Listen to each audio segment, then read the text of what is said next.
Bon, je pense qu'on est tous là. Donc ce matin, je pense qu'on va être ici sous le charme pour des échanges, des petites conférences et des échanges.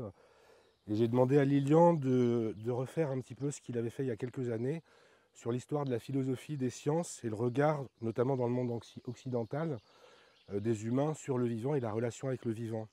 Puisque cette année, on a essayé de mettre en question cette chose-là, mais plus pratiquement aussi dans la relation qu'on a aux techniques. Parce que ces dernières années, on est assez interrogé par la façon dont l'image d'un travail de pionnier de la bio, si on veut, les pionniers de la bio, s'il y a plus d'un siècle, mais comment est récupérée l'image d'un travail qui est dans une relation respectueuse au vivant, mais dont l'éthique n'a pas été nommée de façon très claire, et récupérée pour utiliser des techniques qui sont en contradiction complète avec ce qu'a mis en mouvement dans ce mode de relation avec le vivant. Et c'est très important d'arriver à se situer dans une histoire et dans une histoire de la pensée. Et donc j'ai demandé à Lilian de refaire cet exposé-là, en soulignant aussi justement le questionnement qu'on a eu, notamment ceux qui ont préparé l'école du vivant, sur l'utilisation de techniques, et de définir aussi, d'arriver à définir une éthique, c'est-à-dire un mode de relation avec le vivant qui implique que certaines choses sont inconcevables. Comme on peut aujourd'hui, il y a tout un tas de propositions très très biologiques, de création en laboratoire, de choses qui sont complètement décalées du contexte du vivant. Et il faut qu'on parvienne à l'exprimer clairement de façon à ce que notre chemin ne puisse pas être confondu avec celui-là et que l'image de notre travail ne puisse pas être confondue avec ce qui se fait aujourd'hui. Parce qu'aujourd'hui, dans le monde de l'information de l'eau, on a des gens qui sont très heureux de nous fixer l'information Roundup ou l'information antibiotique sur de l'eau. Alors c'est génial parce qu'il n'y a plus la molécule, mais la relation au vivant est toujours la même, c'est-à-dire d'effacer un symptôme sans tenir compte en profondeur de ce qui est à l'origine du problème. On a la même chose sur les sols vivants, une démarche où en fait des gens font des grandes conférences, ça paraît hyper bio, mais ces gens-là travaillent en fait sur du Roundup sans le dire, en expliquant les bio, on est nul au niveau agronomie parce qu'eux, ils labourent pas, enfin voilà, des choses comme ça. C'est vrai aussi dans le domaine des semences. Certains d'entre vous ont vu une fausse bonne nouvelle qu'on va pouvoir utiliser des semences paysannes depuis un an. Là. Tous les réseaux véhiculent ça. Si vous regardez bien au niveau législatif, ce n'est pas du tout de ça qu'il s'agit. Ce ne sera certainement pas ce qu'il y a dans les champs ici, parce qu'il faudrait prouver la parenté, etc. Et ensuite, il y aura une exigence, qui est un très gros problème qui nous pend au nez depuis 15 ans, de la qualité sanitaire des semences, où l'exigence va être d'être dans une logique de type eau de javel, et on a à redéfinir clairement une autre approche où nous, une semence, c'est pas qu'il n'y a rien autour au niveau microbiologique, c'est qu'il y a quelque chose d'équilibré qui permet une germination correcte et que la semence s'inscrive dans son milieu. Mais ça invite à re-questionner tout le regard pasteurien sur le monde. Vous savez bien, notre génération, on a appris que les microbes, c'était méchant, hein, qu'il fallait lutter contre les microbes. En fait, sans les bactéries, on n'existerait même pas. On est constitué de plus de bactéries que de cellules. Mais ça paraît peut-être évident à beaucoup d'entre vous, mais l'expliquer à l'extérieur, c'est quasiment impossible.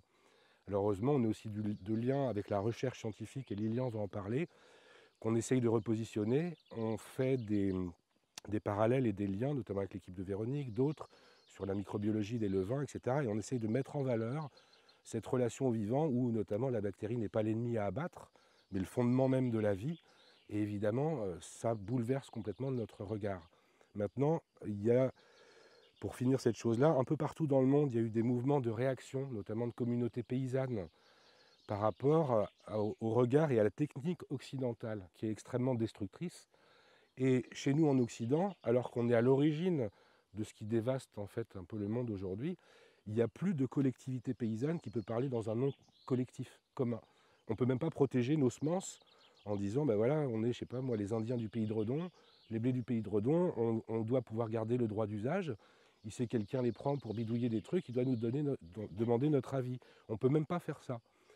Donc ça fait 2 ans, on en parle beaucoup avec Lilian, avec Véronique et d'autres, où on se demande s'il n'y a pas lieu de faire quelque chose qui serait peut-être une déclaration ou un manifeste. En fait, en même temps, il y en a eu 50 000, mais qui puisse dire clairement qu'on est dans une relation de compagnonnage avec le vivant, dont on est issu, dont on est les enfants, et qu'a priori, on essaie d'être dans une relation de partenariat, de type plutôt fraternel, qu'une relation de domination, de maîtrise et de manipulation. Voilà, et c'est pas évident à exprimer clairement. Et Lilian a beaucoup de talent pour arriver à nous permettre de s'inscrire dans l'histoire de la pensée, notamment occidentale, et dans notre posture de relation au monde. Ce qui permet aussi d'être, je pense, plus affûté pour questionner les techniques qu'on utilise, dont certaines, y compris la façon dont on utilise l'homéopathie, peut poser question. L'homéopathie pour lutter contre un symptôme, effacer la fièvre ou je ne sais pas quoi, c'est pas du tout dans l'éthique ni la démarche d'origine qu'avait Hahnemann, que nous a très bien expliqué l'an dernier Christine. Voilà, pour situer un peu la demande d'aujourd'hui. Et ensuite, on continuera avec Sylvia, après Lilian, de façon à arriver à se situer aussi, nous, dans un moment historique, j'ai envie de dire, du point de vue économique, du point de vue social, et de questionner un peu nos modes d'organisation et comment, en tant que communauté, si tant est qu'on pouvait en exprimer une, on peut s'organiser en étant lucide sur les modes d'organisation et aussi des modes d'organisation qui des fois sont pervers et récupèrent des fois par avance la prise de conscience écologique, etc. Et donc ce matin, on va en profiter pour être sous le charme. Et cet après-midi, on sera plutôt à l'intérieur, il risque de faire assez chaud, pour des conférences qui nécessiteront plus le PowerPoint. Donc il y aura Yann Oliveau, je pense Véronique. L'après-midi n'est pas encore exactement organisé, parce qu'on essaye de ne pas vous infliger 6 conférences d'1 h 30. Et en même temps, il y a beaucoup de talents à partager et de choses à dire. Donc j'essaye de m'adapter aussi en fonction de la présence des uns et des autres, et puis de l'état d'acuité. Voilà.